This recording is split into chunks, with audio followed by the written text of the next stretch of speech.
Convido os irmãos a abrirem sua Bíblia no Evangelho de Mateus, capítulo 7, versículo 21, e depois leremos o capítulo 22, também versículo 21, para facilitar, nós deixamos ali na projeção, caso você esteja sem Bíblia. Peço até que permaneça com a projeção ao longo da mensagem.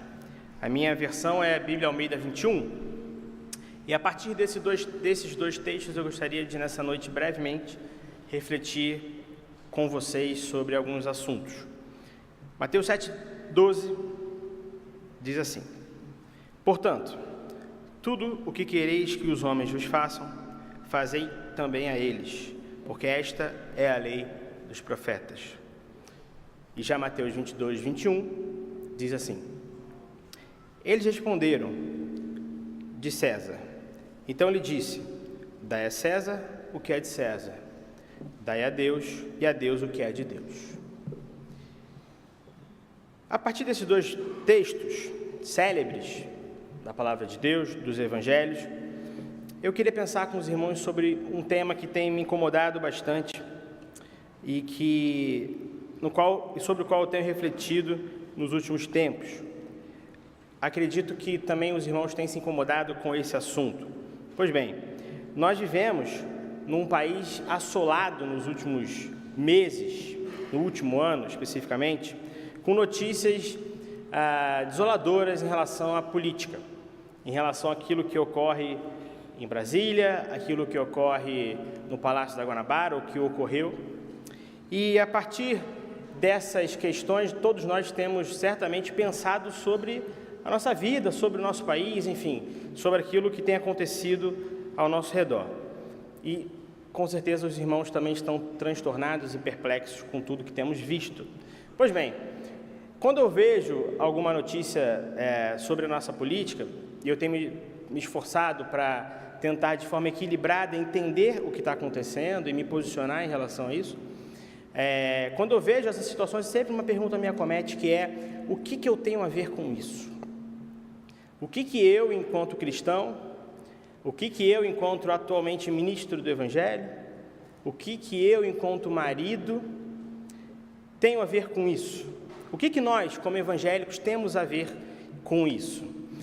E uma outra questão me surge na baila desse pensamento, que é uma preocupação com os meandros, dessa política em relação, principalmente, à participação dos evangélicos nesse processo. Temos nós evangélicos, e aqui eu vou pensar nos evangélicos enquanto um grupo que há que se destacar, não é um grupo homogêneo, não é um grupo unívoco, mas é um grupo complexo, é um grupo heterogêneo, Mas eu vou, de forma pedagógica, metodológica, aqui chamar nós de evangélicos, e todos no mesmo grupo. Pois bem, temos a maior bancada evangélica no Congresso e no Senado. Temos a maior bancada evangélica. Temos um prefeito em nossa cidade evangélico. Temos o segundo maior canal de televisão do Brasil, de dono evangélico. Temos muitos programas de rádio evangélicos. Temos crescido avassaladoramente nos últimos anos enquanto grupo social, nós evangélicos. E depois desse quadro eu continuo me perguntando: o que muda com isso tudo? Houve alguma melhoria efetiva no país com esse crescimento evangélico, com essa capilaridade evangélica nos espectros sociais? Houve melhora nos últimos anos? Quando eu era adolescente, e vai ter o Conapib agora, quinta-feira, eu lembro que nos Conapibs, enfim, nos eventos, nós éramos muito atuantes aqui enquanto adolescentes. Eu me lembro que nós tínhamos um sonho, um desejo, de que o Brasil se tornasse evangélico, de que o Evangelho crescesse de tal forma que nós tivéssemos no futuro, não o segundo canal, mas o primeiro canal, que nós tivéssemos um presidente evangélico. Era um desejo daquela época, e que hoje, vendo o que tem acontecido, eu me pergunto: será que eu ainda tenho esse desejo? Será que aquele meu desejo, se tivesse efetivamente acontecido plenamente, será que teria mudado a vida do nosso país?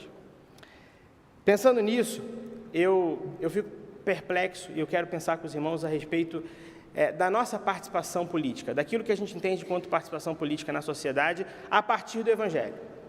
A partir do Evangelho. O Robson Cavalcante, um pastor que faleceu há pouco tempo, disse o seguinte, em relação às mudanças, ao crescimento do Evangelho no país e as mudanças que não ocorreram. Ele disse o seguinte, o povo, no geral, foi mantido na ignorância.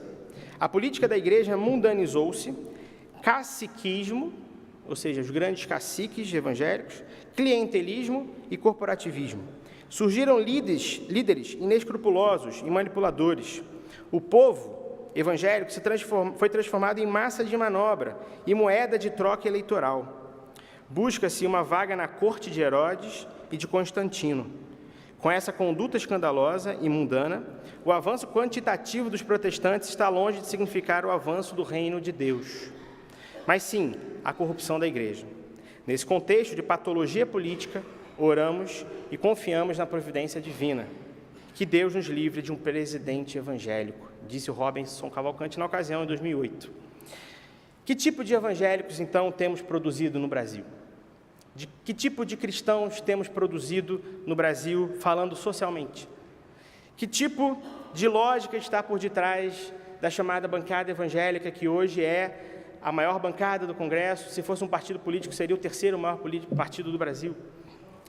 Por que nós aceitamos passivamente essa política chamada de evangélica? Eu quero, então, pensar com vocês algumas respostas, algumas inquietações, algumas provocações sobre essas perguntas. O tema que eu quero trabalhar com os irmãos hoje é, em primeiro lugar, a fragilidade que a gente tem visto também do nosso Estado laico, daquilo que chamamos de Estado laico.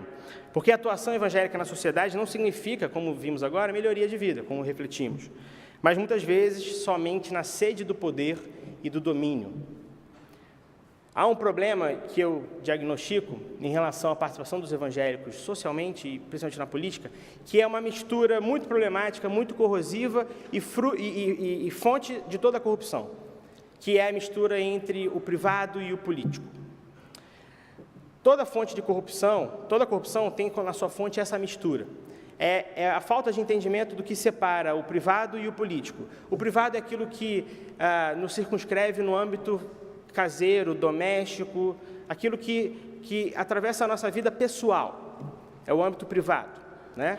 E o âmbito político é aquilo que nos atravessa, que nos ocorre enquanto cidadãos, na polis, na política, na cidade, no ônibus, no metrô, no trabalho, no mercado.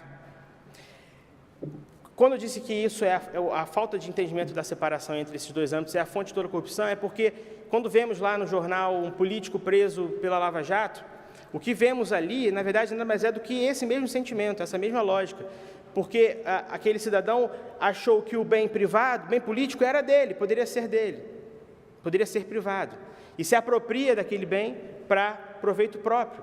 Em vez de gerir o patrimônio público para o bem público, para o bem de todos, é gerido para o bem próprio. Nesse sentido, da mesma forma, a gente pode também associar a confusão que eventualmente temos na nossa participação política na sociedade com a falta de entendimento dessa separação entre o político e o privado. E aí lemos no Evangelho agora, que Jesus disse, dai a César o que é a César, dai a Deus o que é de Deus. De certa forma, o que Jesus está dizendo ali, e essa é a leitura hegemônica do texto, né? Aqui não há nenhum tipo de problematização do texto, ou uma outra leitura mais periférica, é a leitura hegemônica, é a leitura, inclusive, tida pelos evangélicos, pelos batistas, né? O que Jesus está apontando aqui é uma separação entre dois níveis, o nível político, o nível de César, lembrando que Jesus viveu dentro de um contexto político de opressão grande do Império Romano, e César era o imperador, né? César era o nome dado ao imperador, era o codinome dado, e Jesus diz, dai a César o que é a César e dai a Deus o que é de Deus. Ou seja, o que Jesus está demarcando aqui é uma separação entre o âmbito político, né, e o âmbito privado, entre o âmbito da vida na polis, político, e o âmbito da vida religiosa, né? E há que se ressaltar que na época de Jesus isso era um problema, né? Até a vida de Jesus, e depois isso não é nem bem interpretado, acredito que houve até um retrocesso também, havia uma mistura, né? O modelo político era teocrático, né? Então, por exemplo, no Velho Testamento, os reis também faziam essa mistura, né? O rei era o enviado de Deus, né? Então ele legislava, ele fazia política a partir de um viés teocrático, de um viés unívoco, de uma visão só, única, judaica na época, religiosa, né? Por isso, muitas vezes, nós lemos os evangelhos à luz do Antigo Testamento, sem entendermos que em Jesus há uma ruptura, uma cisão, há uma outra visão, de uma separação entre o império e o reino de Deus. O reino de Deus não se mistura ao império, não se confunde com o império, mas atravessa o império porque nós somos cidadãos do reino e vivemos nesse reino, num reino que já chegou e que ainda não chegou, num reino que já pode ser sinalizado, mas que será sinalizado plenamente no futuro, né? Num âmbito futuro. E aí a questão que eu penso será que nós queremos viver numa sociedade neotestamentária, ou seja, a partir da vida de Jesus, com essa separação, ou numa sociedade veterotestamentária, a partir do Antigo Testamento, em que há uma mistura entre os dois âmbitos? Eu fico pensando, e eu tenho uma grande suspeita de que muitos de nós têm um desejo de que vivamos no contexto antigo, no contexto de mistura. E aí, quando eu falei que a partir de Jesus, isso não é levado a sério, porque depois de um dado momento, a igreja, quando ela surge como uma oposição ao império, a uma outra vida. É um reino que não é desse mundo, mas que atravessa as estruturas desse mundo, transformando esse mundo, mas projetando uma vida eterna, projetando uma vida mais além, projetando uma vida futura. Enfim, no início da igreja, isso é plenamente entendido. No entanto, com o passar do tempo, a igreja ela vai, de forma promíscua, se engabelando, se incrustando nas esferas do poder, por conta da sede e da fome de poder, e ela se associa ao império. No ano 300 e alguma coisa, a igreja se associa ao Império Romano com a conversão de um imperador, do Constantino, e a igreja deixa de ser perseguida para ser perseguidora. Ela deixa de ser uma voz subversiva, uma voz contrária, uma voz revolucionária, uma voz minoritária, para se tornar uma voz hegemônica, monopolizadora, perseguidora e majoritária. E aí que reside o poder, reside o problema dessa sede de poder. Quando a igreja ela não percebe o papel dela no mundo, o lugar, a dimensão do que é o reino de Deus no mundo, que não é a associação direta e conflituosa e simbiótica com a política, mas sim uma separação. Dar a César o que é a César e dar a Deus o que é de Deus. Nós batistas, e aqui estamos na primeira igreja batista do Rio de Janeiro, nós somos influenciadores do processo de separação entre igreja e Estado no nosso país. Você sabia disso? Quando viemos para cá, em 1884, quando o William Bagby veio para cá, e temos a foto dele aqui no corredor, que para quem não conhece, ele veio e encontrou uma cidade muito problemática no ponto de vista político para os evangélicos. Já havia algumas outras denominações, mas todas elas muito reprimidas, por conta do catolicismo, que era a religião oficial. A partir de 1824, na Constituição, lá, a partir do Império Romano, do Império Português, né, da chegada do Império, houve, da colônia, né, como o Brasil como colônia, houve a oficialização do catolicismo como religião oficial do Império, né? E para você ter uma noção, em 1824, então quando Bagby chegou, se ele tivesse morrido aqui no Brasil naquela ocasião, ele não poderia ter sido enterrado, porque os cemitérios eram de domínio da Igreja Católica, e só podia ser enterrado quem era católico ali. Por isso surgiram, na época, vários outros cemitérios clandestinos nos fundos das igrejas, principalmente as igrejas luteranas, as igrejas alemãs, né? A igreja anglicana também, para poder enterrar os seus mortos, porque não podia morrer, não podia ser enterrado, né? Morrer podia, né? Não podia ser enterrado. Se o Bagby tivesse uma filha que queria casar no Brasil, ela não poderia casar, porque a Igreja Católica detinha o monopólio do casamento, só podia casar na igreja, não tinha negócio de cartório, né? Então não se podia casar. Esse é o cenário que o Bagby encontra quando ele chega aqui no Brasil em 1884.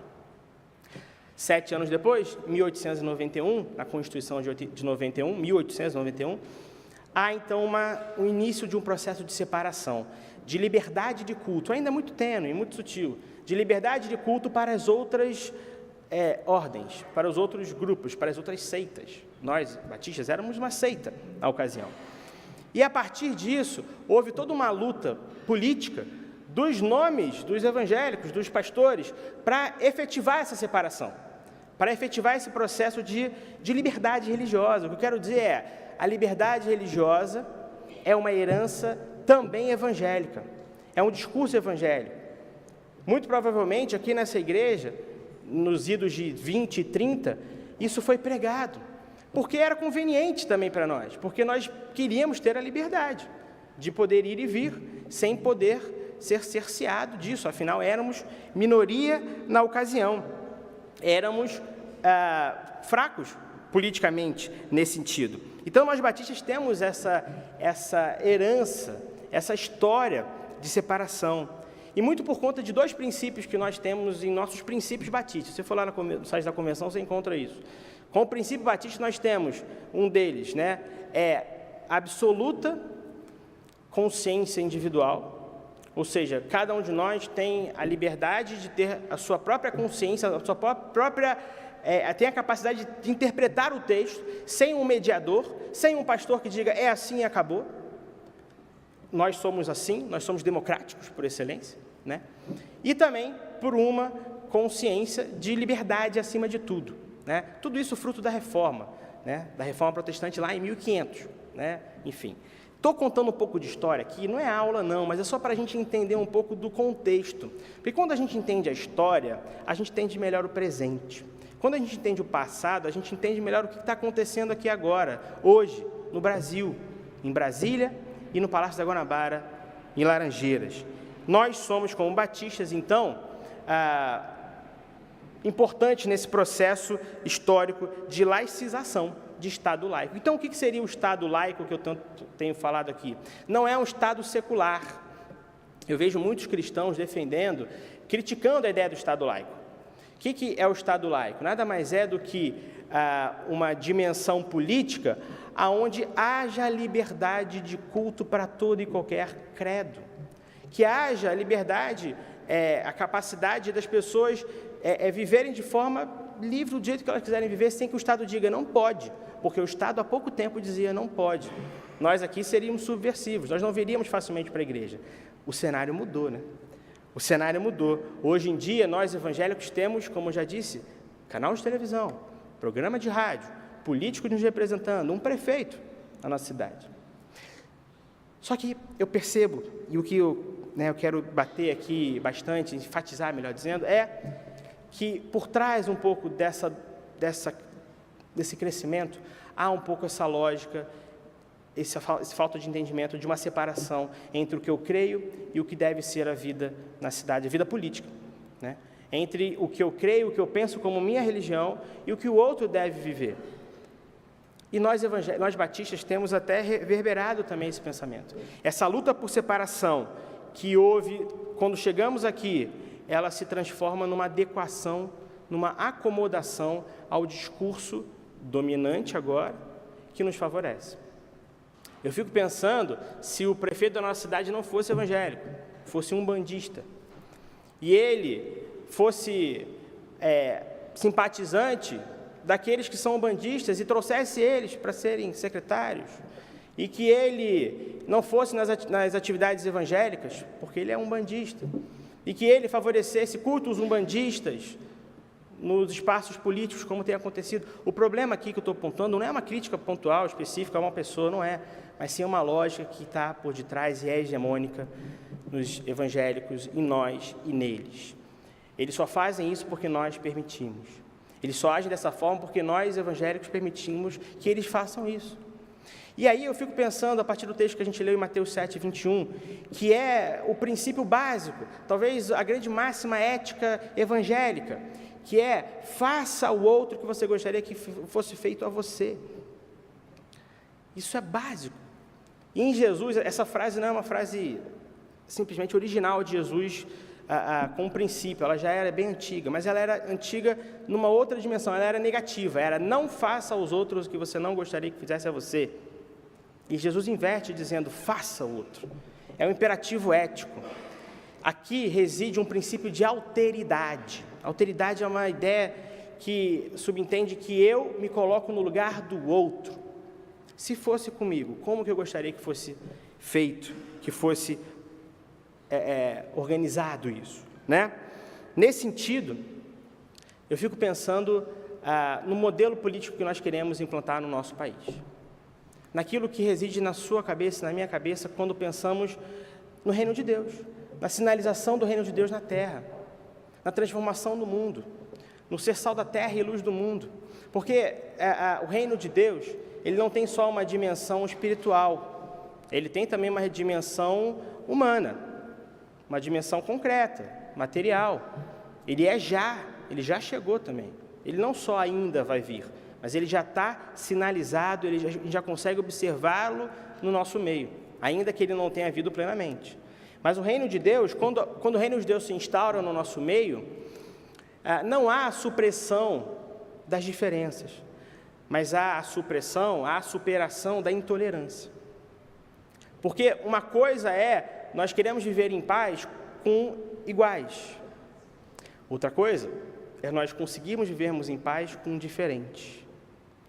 Nós sermos unidos na diferença. E eu penso, irmãos, que Jesus, como ninguém, defendeu a paz, defendeu a igualdade, mas mesmo mantendo as nossas diferenças. Jesus, que é o manso e humilde de coração, foi aquele que disse, não amem só os seus amigos, mas amem também os seus inimigos. Que potência que tem essa frase, do ponto de vista social. E os inimigos aqui você pode problematizar, quem são os nossos inimigos efetivamente, o ponto não é esse, mas aqueles dos quais somos diferentes, amem eles, tentem viver em paz. Se formos olhar o secto de Jesus, o grupo de Jesus ali, a gente vai ver no grupo de Jesus pessoas diferentes. A gente não consegue entender realmente a dimensão social dali, porque a gente está longe dali, a gente não sabe o que é um publicano efetivamente. A gente não sabe o que é um cobrador de impostos que vem na minha casa cobrar imposto e tira o dele por fora. A gente não sabe o que é isso. A gente pouco sabe do que é um pescador, eu nunca conheci um pescador efetivamente. A gente não sabe o que são aquelas pessoas que são representadas no grupo de Jesus, mas são pessoas distintas. Você tem pessoas brutas, como Pedro, um pescador bronco, duro, que tem impetuoso, impulsivo, mas você tem também pessoas mais sensíveis, como João, e você tem pessoas com poderes políticos, como Mateus. Você tem pessoas vivendo de formas diferentes, você tem não só esses, mas o texto todo diz que Jesus andava com pecadores. Então ele andava com pessoas que para a sociedade eram tidas como marginalizadas, estavam com ele. Ou seja, o grupo de Jesus não é um grupo que todo mundo é igual, mas são pessoas diferentes, distintas. Paulo vai dizer em Gálatas depois que não há homem, nem mulher, nem grego, nem judeu, nem livre, nem escravo em Cristo Jesus, mas todos somos um nele. Nesse sentido, o convite do Cristo é para a tolerância, é para a capacidade de vivermos numa sociedade, num Estado, para defendermos um projeto político. No fundo, o que eu estou tentando passar aqui é isso, um projeto político que não seja um projeto que vá simplesmente calar toda e qualquer diferença e polissemia, mas respeitando, porque eu quero ser respeitado, buscando viver em paz, buscando viver em harmonia. O texto que lemos não está dizendo que nós não devemos atuar politicamente quando ele propõe uma separação, mas sim que nós não devemos misturar aquilo que é do âmbito privado com aquilo que é do âmbito político, porque, como eu já disse, aí está a fonte de toda a corrupção. É corrupção quando a gente chega num espaço político e faz um culto evangélico. Doa quem doer. Isso incomoda a gente, porque a gente vê o culto evangélico e diz, glória a Deus. Glória a Deus que está no culto evangélico, na repartição pública ali. Mas eu fico o tempo todo pensando, e se fosse um culto a Exu, a Ogum, a não sei quem? Como é que a gente se sentiria? É hipocrisia nossa. Quando a gente passa a mão, quando a gente faz vista grossa ao excesso que os nossos governantes, por conta dessa mistura, realizam. A gente fecha os olhos a isso, e é preciso separar os nossos esforços nesse sentido, e entender um respeito às diferenças. Hoje, não sei quantos souberam, mas houve uma passeata em Copacabana, a 10ª caminhada contra a intolerância religiosa. Quantos aqui souberam dessa caminhada? Que bom que alguns souberam, porque é a 10ª, e eu nunca fui. E eu não conheço eu conheço poucas pessoas que foram, eu conheço alguns, evangélicos, então muito poucos. Como que a gente tem atuado enquanto evangélicos, e aqui uma fala específica, nós, enquanto batistas, que temos uma história de luta pela liberdade religiosa, pela separação entre igreja e Estado. O quanto nós temos atuado politicamente para a manutenção desse Estado, ou quanto nós temos calado, feito vista grossa para isso, porque nos convém. Nos interessa ter um prefeito e um presidente, que, quem sabe, evangélico, porque vai agradar nossos interesses, vai criar leis a partir de um ethos próprio nosso. Olha que bênção. Mas a bênção tem que ser para todos. O reino de Deus não é um reino só para poucos. Ele é um reino para todos que assim o desejam, mas também para aqueles que não o desejam, mas são alcançados pelo reino. O reino de Deus é para todos aqueles que carecem, que necessitam, que têm sede de uma vida digna, de uma vida justa, de uma vida igualitária. Esse é a mensagem, a missão da mensagem do reino de Deus, pelo menos aqui no Já, pelo menos nesse contexto em que vivemos. Nesse sentido, então, dar a César o que é a César e dar a Deus o que é de Deus. É não misturar essas duas dimensões. A religião tem um poder, irmãos, fenomenal. Ela tem um poder de unir diferentes. Aqui, nós, flamenguistas e vascaínos, e pessoas de esquerda e de direita, pessoas que gostam de macarrão e gostam de carne, pessoas altas e baixas, homens e mulheres, brancos e negros. Temos uma história nisso, uma história de igualdade. Mas a religião também tem o poder de separar. E de separar, muitas vezes, quem está lá fora, entre nós e eles. E aqui reside um problema, que é entendermos o mundo como uma guerra entre nós e eles. E eu vejo Jesus abrindo sempre as portas, dizendo: venham, venham, porque não há essa dimensão de guerra, que a gente sempre tenta, às vezes, destacar, principalmente quando falamos do mundo, Me incomoda, muitas vezes, algumas músicas que cantamos, e que são legais, assim, do ponto de vista cultural, mas que hoje são complicadas, músicas que falam de guerra, que falam de marchar, com um tom belicoso, com um tom agressivo, com um tom, de certa forma, intolerante.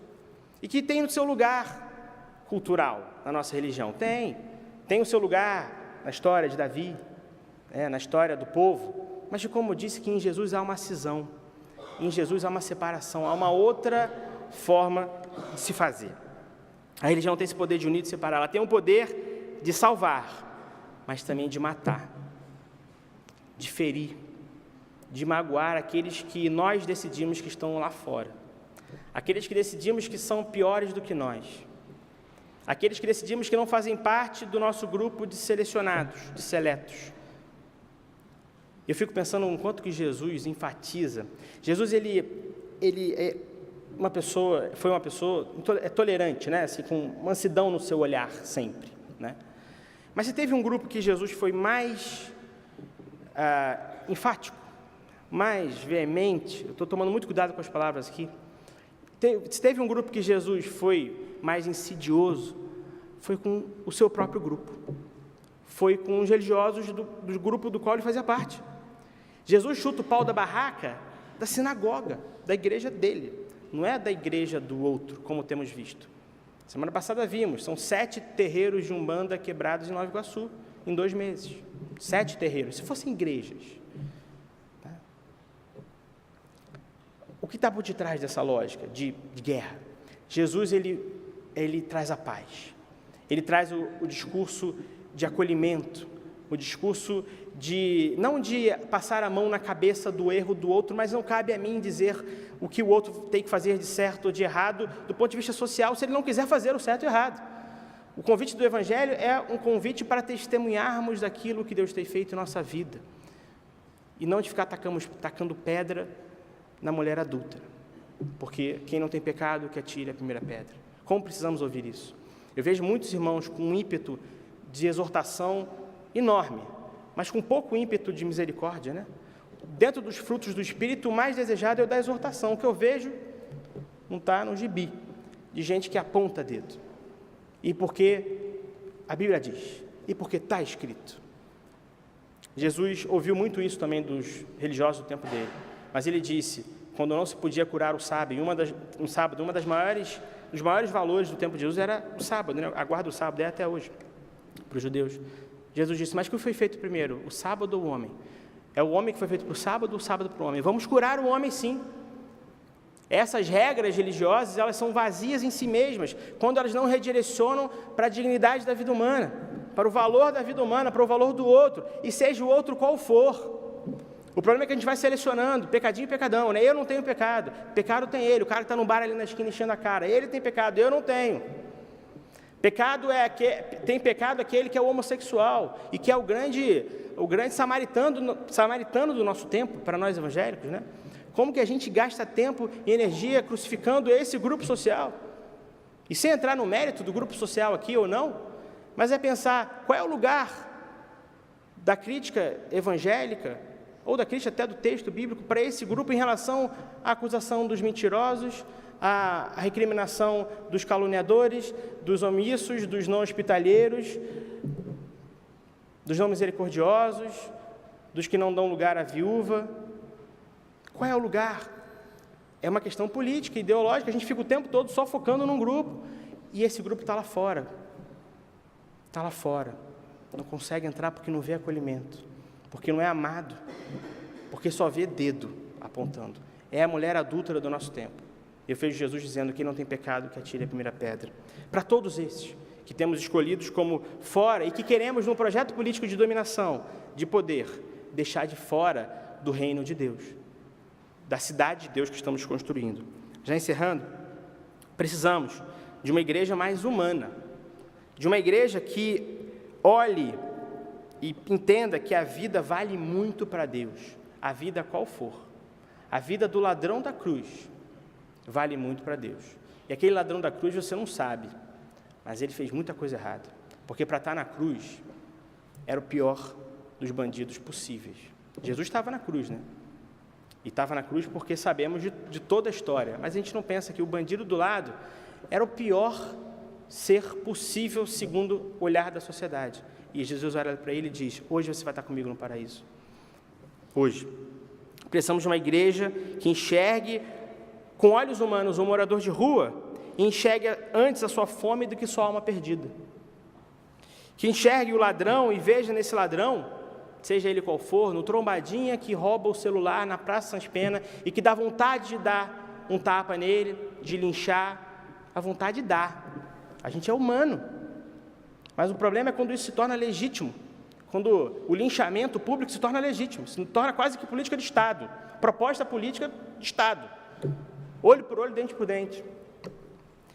Olhar o ladrão antes como uma pessoa que antes de uma alma depravada, uma pessoa que carece de restauração, e da restauração que o reino de Deus pode propor, que Jesus pode propor, que muda não só a alma, não limpa só a alma para chegar no céu, mas limpa a vida como um todo, restaura, e nós somos restaurados por esse Deus, totalmente.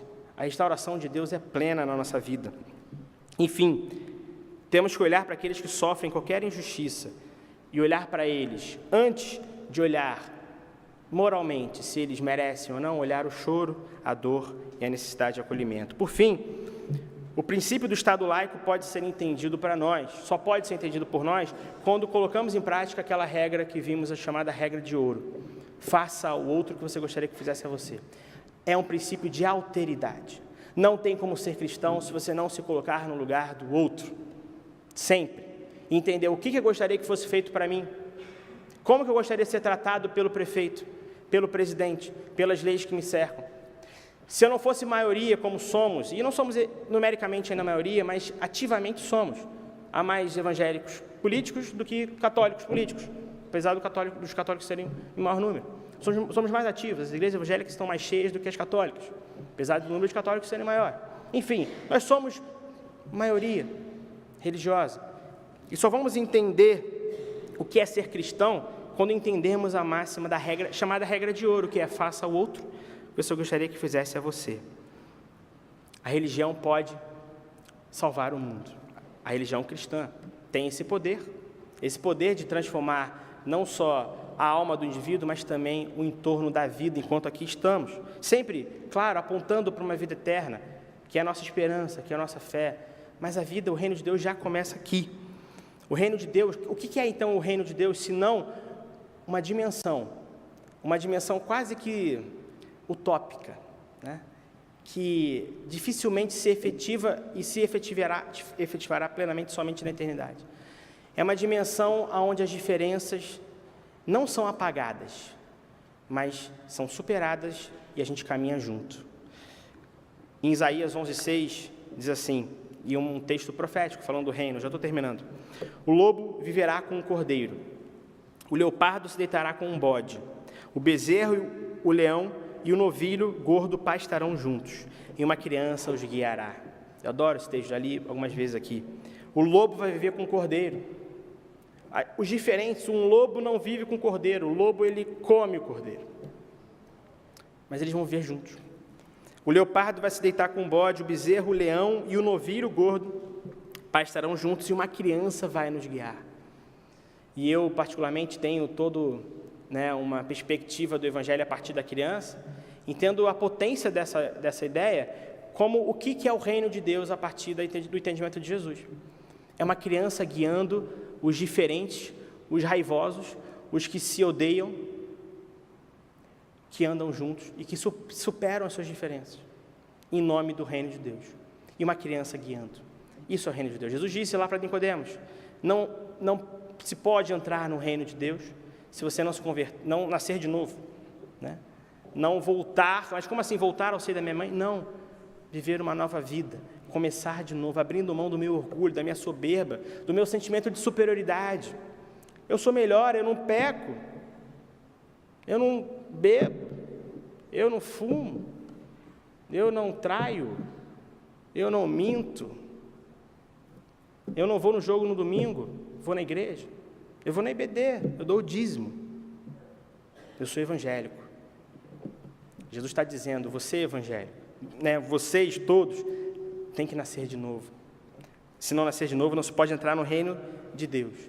Isso é o reino de Deus, é um estado de igualdade. A primeira coisa que Jesus faz no Evangelho de Lucas, para iniciar o seu ministério, é abrir o texto de Isaías. E ele lê lá, Isaías 61, o Espírito do Senhor está sobre mim, pelo que me ungiu para pregar aos pobres, dar vista aos cegos, libertar os cativos e anunciar o ano aceitável do Senhor. Além do contexto, obviamente, social, político e humano, de libertação dos cativos, vista aos cegos, pregar aos pobres, há também uma menção aqui ao ano aceitável do Senhor, ao ano do jubileu, ao ano onde tudo é perdoado, aonde os não merecedores são perdoados e todos ficam lado a lado, ombro a ombro. Aqueles que têm débitos, aqueles que não merecem, ficam lado a lado, ombro a ombro. E aqui está a máxima grande do Evangelho, a graça de Deus, que nos coloca ombro a ombro. E o problema que eu tenho visto é que esse nosso projeto político evangélico, para a sociedade, para o mundo, digamos assim, ele ignora a graça escandalosa, que em vez de fazer com que aquele que foi alcançado por ela entenda a partir da sua miséria, que a miséria sua é igual à miséria do outro, o alcançado pela graça se sente superior ao outro, se sente melhor do que o outro, se sente mais importante do que o outro, porque eu não faço aquilo, eu não faço aquilo outro, eu não sou assim. Deus sabe quem você é, fim da história. E o mesmo Deus que sabe quem você é, olhou para você com um olhar de graça, de misericórdia, e te aceitou no reino dele. E há de aceitar todo aquele que quiser entrar no reino. Esse reino deve ser o grande projeto político dos evangélicos no Brasil.